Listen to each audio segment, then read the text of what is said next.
Winning Incorporated is we call ourselves a sales and leadership development team. So that means we work with individuals, small companies, large companies. We even work with attorneys and CPAs around all things selling.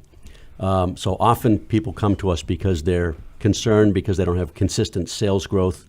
They may be frustrated that they have, let's say, a lot of people they're talking to, prospective clients or customers, but they can't seem to get as many of those as they want across the finish line.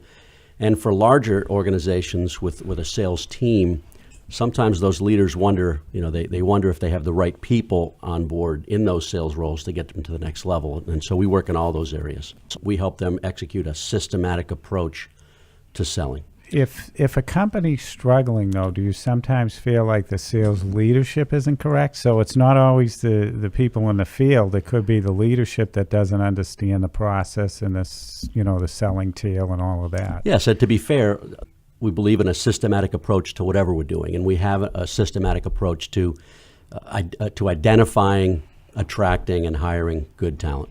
Most of our business comes from relationships. So rather than plugging in like that, we feel like, and we better be good, right? It's because that's what we're supposed to be doing. We feel like that we can generate business just by talking to our current clients, talking to our network contacts, and it's been very effective that way.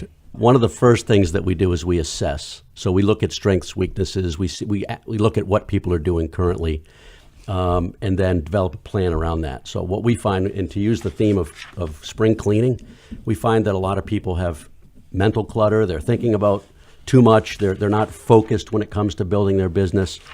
5% of Americans, many people have heard this stat. Every time I've read an article with these stats, it's the same thing over and over. 5% of people have their goals in writing. So we start there. Like, what are you trying to accomplish? Where do you want your revenues to be by the end of this quarter, this half year, this next year?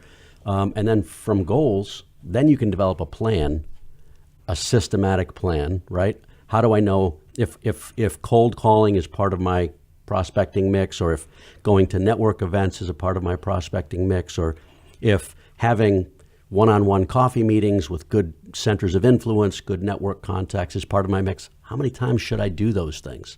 So we can help clients determine what that mix should be and then help them develop a plan to hold themselves, and often we hold them accountable as well.